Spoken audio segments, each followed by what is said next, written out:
Bibili namin lahat ng Sonic.exe sa GTA 5, $1 lang bawat isa. Sa Tiangge, lahat ng anyo ng Sonic.exe, $1 lang. Kaya kaya naming bilhin lahat para makuha ang maalamat na Shin Sonic.exe na lampas $1,000,000. Tara! Ay, hindi ako makapaniwala. Paano nangyari to? Bakit ako nahuhulog at hindi ako tumitigil sa pagbagsak? Nahuhulog at nahuhulog sa pinakamagandang palengke sa mundo. Diyos ko! Medyo nakakatakot pero kailangan ko itong makita ng maayos mula sa simula. At lalo na sa bago kong anyo, dahil nahulog ako sa palengke ng Sonic.exe. Nakakamanga na nandito lahat ng anyo ni Sonic.exe. Bawat isa ay mas nakakatakot kaysa sa nauna. Sa totoo lang, lahat sila nakakatakot. Sa tingin ko, aalis na ako. Diyos ko, hindi pwede. Pero siya. Pero siya si Leon.exe. Ako rin yun, sa .exe pa. Diyos ko, kailangan ko itong bilhin. Diyos ko, kailangan ko talagang bilhin lahat ng nandito. Kaya mahal kong Dr. Eggman, ikaw rin ay nasa .exe. Grabe, nakakatakot ka ng kaunti. Oo, kumusta Leon? Maligayang pagdating sa aking kamanghamanghang Tiangge.exe. Tulad ng nakikita mo, lahat ng Sonic.exe ay binibenta ko sa murang halaga na $1 lang bawat isa. Tama ang narinig mo, lahat sila ay pwede mong makuha sa halagang $1 lang bawat isa. Hindi ba't kamanghamanghay yon? Talagang kamanghamanghay ito, Dr. Eggman. Kukunin ko silang lahat. Sandali lang mga bata, hindi pa ako tapos. Kung kaya mong bilhin silang lahat sa halagang tig $1, makukuha mo pa ng libre ang Shin Sonic.exe na isinumpa na nagkakahalaga ng mahigit $1,000,000. Totoo ba yan? Akin na talaga yung halimaw na yan? Grabe, kailangan ko yan. Siyempre naman, Leon. At sabihin mo nga, ilan ang bibilhin mo? Ganito kasi Dr. Eggman, bibili sana ako ng... Ay nako! Nagastos ko lahat sa isang kakaibang club nung muli at wala na akong pera. Mas mahirap pa ako sa daga. Wala akong mabibili kahit isa.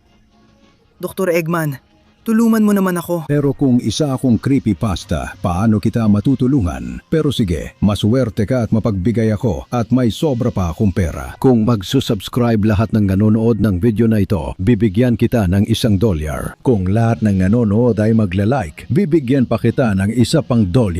At sa huli, kung lahat ng nanonood ng video na ito ay magkokomento lang salitang Sonic.exe, bibigyan pa kita ng huling $1. Grabe, siguro ito na ang pinakasulit na alok na nakuha ko. Ang ganda rin ng komunidad ko. Kaya maghanda ka, Dr. Eggman, magugulat ka. Simula ngayon, may 20 segundo ka lang para mag-like, mag-subscribe at i-activate ang kampanita para maging milyonaryo tayo. Kung ilalagay mo sa komento ang Sonic.exe, hindi ka niya habulin. Kaya magmadali ka na, naubos na ang oras natin. Hindi! Oo. Ano sa tingin mo doon? Ang dali lang, di ba? Lahat ay tumupad sa pangako. Totoo yan, Leon. Napahanga talaga ako. Binabati kita. Ibabalik ko ang $3 mo at dadagdagan pa ng isa para makabili ka ng sarili mong skin.exe. Anong masasabi mo? Paano yon?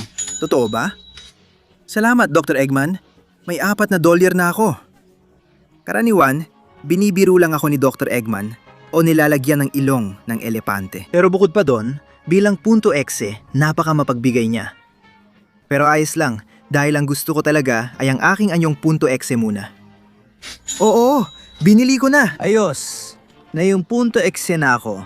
May natira pa akong $1 para mabili lahat ng gusto kong .exe. Narito ang orihinal na Sonic.exe na maganda, pero mas gusto ko yung sa pelikula dahil mas astig. Binili ko na at gustong gusto ko ito. May mga malalaking halimaw gaya ni Lord X na talagang nakakatakot. Supersonic.exe, Bladeway Sonic. Pero gustong gusto ko talaga ang Sonic.exe na sobrang maskulado. Binili na. Oh. At sa huli, gagamitin ko ang huling $1 ko, siguro, para bilhin si Shin Sonic.exe. Ang astig talaga nito. Binili na. Oh. At ngayon, wala na akong natitirang pera. Pero, Dr. Eggman, ipinapangako ko na sa bago kong anyo na .exe at sa lahat ng bago kong mga mamimili, makakakuha ako ng maraming pera. Sige Leon, ganyan ang gusto ko. Dalhan mo ako ng lahat ng perang kaya mo. Magiging sobrang saya nito. Sige mga kaibigan. Ano sa tingin nyo kung magsimula na tayo magtrabaho ngayon din? Simulan natin sa'yo, Sonic.X, na sobrang maskulado. Gamitin mo ang lakas mo. Bakit hindi ka pumunta sa lugar na maraming malalakas? At ipakita sa kanila kung sino ang boss gamit ang mga kalamnan mo sa paligsahan. Ang astig niyan! Yan ang gagawin ko, Leon! Ayos, ikaw, Sonic.X Ewan ko, isa kang sobrang baliw, sobrang kakaiba, nakakatakot ka talaga. Dapat gamitin mo yan nakakatakot mong kapangyarihan para takutin ng isang tao at nakawin ang pera niya. Yan ang gagawin ko, Leon! Magtiwala ka sa akin! Ganyan ang gusto ko. At panghuli, ikaw, Shinsonic.X isa ka sa pinakamalakas at kaya mong maging higante. Kaya gumawa ka ng gulo hanggat kaya mo at dalhan mo ako ng pera. Walang duda na gagawin ko yan, Leon! Ayos, at gagamitin ko rin itong bagong kapangyarihan ni Leon.X na meron ako para makakuha ng pera mula sa isang kakilala ko. Tara na mga bata. Kumusta, Leona? Lumapit ako sa iyo dahil kailangan ko ng pera. At ibibigay mo yun sa akin. Totoo, hindi mo pa ako natalo at laging natatalo ka sa akin. Pero kung matalo mo ako minsan, bibigyan kita ng $1. Ano sa tingin mo? Sige lang. Binili ko ang anyong ito .X at mas makapangyarihan na ako ngayon. Maganda ka. Tingnan mo ang kapangyarihan ko bilang .X.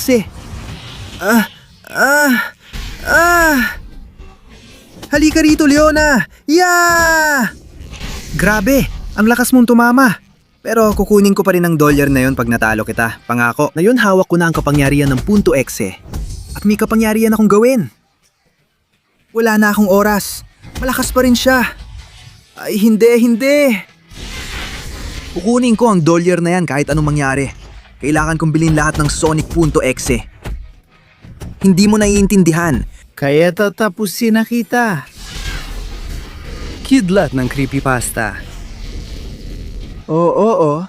Ano masasabi mo roon, Leona? Ang galing nun, Leo. Congrats. Heto ang $1 mo. Ang galing ng ginawa mo. Oh, salamat, mahal. Sa kapangyarihang to, di na ako mapipigilan. Sisilipin ko kung natapos na ng ibang .X ang trabaho nila. Oh, siya. Sabihin mo! Ano ibibigay mo kung matalo kita sa lakas, Vector? Ako, matatalo mo. Ako si Vector.X. Hindi mo ako matatalo sa lakas kahit kailan, tangga. $1 kung kaya kitang patumbahin sa isang suntok. Ano, payag ka ba? Ako, mapapatumba mo sa isang suntok. Huwag mo akong patawanin. Bigyan pa kita ng $1 kung magawa mo. Pero imposible yan. Sa totoo lang, sobrang imposible niyan. Kaya magbubuhat pa rin ako ng weights. Dahil ang mararamdaman ko lang siguro ay mahina lang na hangin. Ikaw ang may gusto yan, Vector. Tingnan mo ang kapangyarihan ng Sonic.X na sobrang bata. Ibigay mo sa akin ang $1 mo! Naku, parang sumobra yata ako. Vector, nandito ka ba? Oo, nandito ako. Kunin mo na lang ang $1 sa bulsa ko. Pero pakiusap, huwag mo na akong saktan. Ang lakas mo talaga. Salamat, tanga. Kukunin ko ang $1 mo at ibibigay ko kay Leon. Matutuwa siya nito. Sige. Kailangan ni Leon ng $1 at alam ko kung saan makakakuha. Ito ang lungga ni Tails. Laging binabantayan ng mga robot niya. Oo mga robot, hindi nyo kayang tapatan ang kapangyarihan kong creepypasta. Tikman mo yan, tanga kang robot. Oo! Tatanggalin ko kayong lahat sa daraanan para mapuntahan ko si Tails at makuha ko ang pera niya. Mga walang kwenta kayo, mga robot. Yeah! At ikaw, tikman mo yan, inutil. Sobrang lakas ng kapangyarihan ko. Oo, tignan natin. Aayat ako dito. Tails, nasaan ka na? Tumabi ka dyan. At huwag mo akong patawanin. Mamatay ka, tanga-tangang robot. Tails, dumating na ang panggumot mo. Sige na, Sonic.X. Huwag mo akong saktan. Ibibigay ko ang gusto mo basta pakawalan mo ako. Oh, bigyan mo ako ng $1 o tatapusin kita. Ito, $1? Sigurado ka ba ayaw mo ng milyon o iba pa? Ibigay mo ng $1 ko, tanga. Oo, syempre. Heto ang $1. Ayan na. Salamat, tanga. Ang saya makipagnegosyo sa'yo. Dumating na ang halimaw sa bayan para maghasik ng gulo at kunin ang pera ko. Tabi kayo, mga lintik! Ibibigay nyo sa akin ang pera nyo! O sige! Ang saya-saya nito! at yung lalaki sa motor. Siguradong ikaw may hawak ng pera ko. Ayan siya, nahulog mula sa motor. At kukunin ko ang pera, tanga. Maraming salamat. At hindi ko na kailangang maging higante. Sapat na ang dolyar na ito. Sapat na ang kaguluhan at sasama na ako kay Leon. Matutuwa siya ng husto na matanggap ang dolyar na ito. Oh, tama. Oh, sige mga kaibigan. Sabihin niyo na lahat tayo milyonaryo. Pakiusap, pakiusap. Nanalo ako sa isang panigsahan ng lakas, Leon. At nanalo ako ng $1. Pinahirapan ko si Tails at sobrang saya. Nakakuha pa ako ng isa pang $1 mula sa kanya. Ako naman, nagdulot ako ng dating di nararanasang kaguluhan at nasira ko pa ang pera sa lugar. Kaya isa na lang natira kong dolyar. Ayos mga pare. Nakipaglaban din ako sa kakilala ko at nakakuha ako ng $1. $4 na lahat yon. Hindi man kalakihan pero tingin ko, sapat na to para kunin pa ang natitirang mga halimaw. Sige, Dr. Eggman. May dala akong $4 at madali ko lang itong makukuha. Sa tingin ko, uunahin ko si Black Sun Sonic. Nakakatakot siya at gustong-gusto ko yon. Binili na. At bakit pa ako lalayo? Astig din si Sonic Cakes. Binili na rin kita. Ngayon, sa hanay na to, halos wala pa akong nabibili. Kaya siguro kukunin ko si Lloyd X na talagang nakakatakot. Oo, binili na. At panghuli, si SonicLobo.exe. Sonic.exe na talaga na nakakaaliw. Sa palagay ko, pipiliin ko si Fleetway Sonic na isang malditong demonyo at sigurado akong magkakapera ako dahil sa kanya. Binili ko na! Dr. Eggman, maghintay ka! Dadalhin ko ang pera para bilhin ang natitira. Huwag kang magbenta sa iba. Akin na ito. Paalam! Oo, Leon, hihintayin kita. Araw ng pera, siguradong magiging masaya to. Sige mga mahal kong kaibigan. Handa na ba kayong magsimulang kumita ng malaking pera? Una sa lahat, Lord X. Isa kang napakatusong daga. Siguradong kaya mong pumasok sa madidilim na lugar at magnakaw ng pera. Oh, yun Pikaron! Dadawin ko yan! Makikita mo, makakahanap ako ng pera! Black Sun Sonic, ikaw ang pagkakatawang tao ng kadiliman. Bakit hindi mo gamitin ang lahat ng kadilimang yan para dumiretso sa isa sa mga bigatin? Oo, Leon. Gusto ko ang paraan na pag-iisip mo. Diretso ako pupunta sa kanya at kukunin ko ang pera niya. At sa kabila naman, nandyan si Sonic X. Ano sa tingin mo? Kung pumunta ka sa bahay ng may pera, takutin mo siya ng todo at nakawin mo lahat ng pera niya? Napakaganda plano yan, Leon. Yan ang gagawin ko. Ayos, at sa huli, ikaw naman Fleetway Sonic. Matapang ka, makapangyarihan ka, at ikaw ang hari ng impyerno. Bakit hindi ka magdala ng isang tao sa impyerno at kunin lahat ng pera niya? Giginagagalak ko yan, Leon. Kukuha ako ng maraming pera mula sa isang kawawang tanga. Oo, sige. Sige mga kaibigan. Kaya tara, lahat tayo kumuha ng pera. Malapit na tayo. Ay! Kailangan kong pumasok dito sa pinakamadilim na lugar na meron. Siguradong may pera dito. Nabuksan ko na ito gamit ang aking kapangyarihang creepypasta. At ngayon, kailangan ko na lang pumasok ng mas malalim pa sa kuweba. Sa pinaka-nakatalong lugar, nakakahanap ako ng pera na siguradong makakatulong sa atin. Pero na, sobrang dilim dito, gaya ng gusto ko. Kailangan kong magpatuloy. Hindi ako pwedeng malayo sa pera. Siguro dito banda. Ngayon dito naman! At dito mismo, sa dulo! Nakuha ko na! Oo, may tagong $2 dito! Ang galing! Magugustuhan ita ni Leon! Malaki pera ito! Magiging malaya na rin kaming mga creepypasta, oo! Nakarating na ako sa tamang lugar para talunin ka, Sonic. Nakakabilib na gusto mo akong talunin, pero hindi mo ako malalampasan. Kung pera ang gusto mo, isa lang ang $1 ko at... Sapat na ang $1. Halika rito. Tanggapin mo to at to. Lintik ka, Sonic.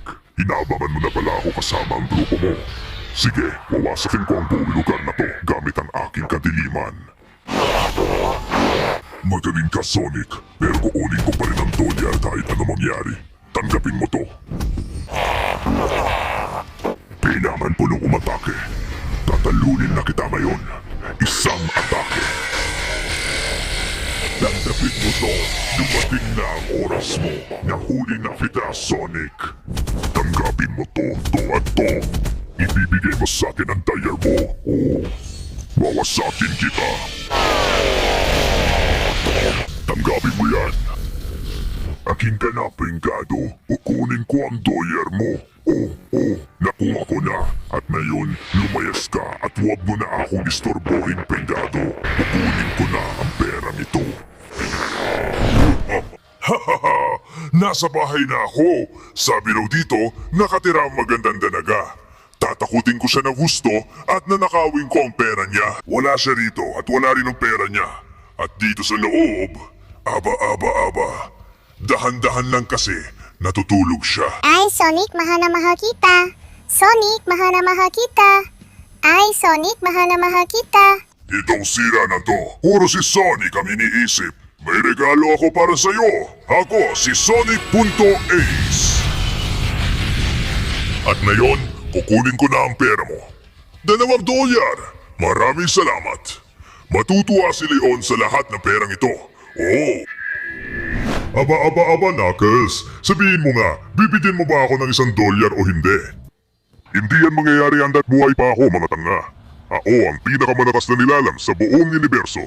Si Sonic ang pinakamabilis at si Tails ang pinakamatalino.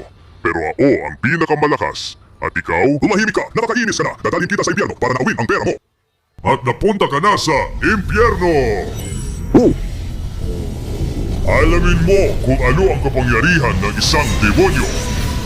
Tanggapin mo lahat ng sugat na yan, Knuckles. Ibibigay mo sa akin ang pera mo ng maayos o pilit ko kukunin. Oh, akin na ang pera mo. Mukhang naiwan na sa impyerno ang kaibigan kong si Knuckles. Pero dito sa mundo, ako na lang at ang dolyar niya. Oo, akin lahat to. Dadalhin ko kay Leon, siguradong matutuwa siya. At dahil dito, yayaman na tayong lahat, oo. Sige mga mahal kong kaibigan Sonic.Exe. Sabihin nyo nga na milyonaryo na tayo. Oh, Leon! Pumasok ako sa pinakamadilim na lugar na maiisip mo at nakakita ako ng $2. Tinapos ko na rin sa wakas ang kamanghamanghang Sonic. Pero $1 lang ang dala niya. Tinapos ko na maayos ang misyon ko Leon. At hulaan mo, nakakuha ako ng $2. Diretsong pinadana ko sa impyerno ang isang kawawang tao at nakuha ko mula sa kanya ang $1. Ayos mga bata, $6 lahat yon. Ibig sabihin nito? Oo. Dr. Eggman, huwag mong ibenta sa iba. May dala akong $6. Ingnan mo kung anong gagawin ko. 1, 2, 3, 4, 5, at 6. Aakyat ako sa tangga mong mesa at ang 6, binili ko na. Oo. Ngayon, wala na akong natirang $1, Eggman. Pero natapos ko ang promo. Ang galing! Leon, natapos mo ang buong promo at nanalo ka! Huwag ka na mag-aksaya ng oras. Kunin mo na ang premyo mo. Hinihintay ka na ng Shin Sonic na isinumpa. Oo, gusto ko to. Hindi, sobrang gusto ko to. Aayat na ako. Hindi ko siya ipapadala kahit saan. Sa halip, magbabagong anyo ako para maging siya. Nasa akin na ang isinumpang Shin Sonic. Oo, sa wakas, natupad ko na. Ako na ang pinaka nakakatakot na halimaw sa buong mundo. Mahigit $1 milyong ang halaga ko. At ngayon, ang gagawin ko ay... Sandali lang. Bakit hindi ako makagalaw? Anong nangyayari dito? Kasi hindi ka makagalaw dahil isinumpay ang Shin Sonic na yan. Akala mo ba kaya ko binigay sa'yo? Hindi rin yan sumusunod sa akin. At sa'yo rin hindi. At ngayon, nakuha ko na lahat ng pera mo. Gamit ang perang to, bibili ako ng halimaw na nagkakahalaga ng $1 milyong para ipapatay ka at sakupin ang mundo. Ha! Oo nga, tingnan mo ang robot na ginawa ko gamit ang pera mo at ngayon tatapusin na kita. Tanga! Ay hindi, nakakainis. Hindi ako makagalaw. Sumpa talaga itong Shin Sonic. Hindi siya susunod sa akin. Hindi totoo yan, Leon. Pinalaya mo kami mula sa mga kamay ni Eggman. Kaya ngayon, ibinibigay namin lahat ng kapangyarihan namin sa'yo para makontrol mo ang Shin Sonic na sinumpa. Sige na, gamitin mo ang kapangyarihan .exe at tapusin mo siya. Ibig sabihin, hindi napasunod ni Eggman dahil hindi siya nakabuo ng ugnayan sa mga creepypasta. Ngayon, nasa akin na ito at tatapusin kita gamit ito. Oh, sama. Ngayon, hawak ko ng kapangyarihan ng isinumpang Shin Sonic at tatapusin na kita, Eggman. Hanggang dito na lang ang bitag mo. Hindi maari. Robot, papasok siya sa loob mo. Handa na. Tapusin na natin ang halimaw na to bago pa mahuli ang lahat. Sige, tingnan natin kung totoo nga. Ayan na. Tanggapin mo to, halimaw. Oo. Hindi mo ako matatalo, Tangga. Tanggapin mo to. At yan pa, hindi mo ako kailanman matatalo. Ako ang isinumpang Shin Sonic at hawak ko ang kapangyarihang pinapangarap mo lang pero hindi mo kailanman makukuha. Ayan na, sobrang lakas ko. Kaya akong tiisin ang mga suntok mo. At bukod pa dyan, bukod sa malakas akong sumuntok, kaya ko pang kontrolin ang mismong panahon. Tingnan mo ang impyernong kapangyarihan ko. Ulan ng mga meteor. Oh, gusto mo ba? Ngayon, bumabagsak na ang mga meteor mula sa langit. Ito na ang katapusan mo, hangal na si Raulong Eggman. Tingnan mo ang kapangyarihan ko. Pagsisisihan mo na ginulo mo ako at sinubukan mo akong lukuhin. Sa susunod, mag-iisip ka muna bago mo ako bigyan ng kapangyarihan ng isang isinumpang halimaw. Oh, hindi mo ako kayang talunin, hayop ka. Huwag kang tumakas. Ito na ang katapusan mo at ipapakita ko sa'yo. Ako ang isinumpang Shin Sonic .exe na nagkakahalaga ng mahigit $1,000,000. Akala mo walang makokontrol sa sumpa hanggang dumating ako? At ipapakita ko sa'yo na walang mas malakas pa. Tapusin na natin to ng tuluyan. Oo. Maganda ka na sa katapusan mo, Eggman. Ulan ng mga meteor. Huling antas na ito. Hagsabog! Tiyak na! Ito na mismo ang impyerno. At wala nang makakapigil o makakagulo sa akin na yon. Bagsak na si Dr. Eggman at ngayon, lahat ng tao ay babagsak din. Dahil ako si Shin Sonic .exe, ang isinumpang anyo. At wala nang makakapigil sa akin. Oo, tama.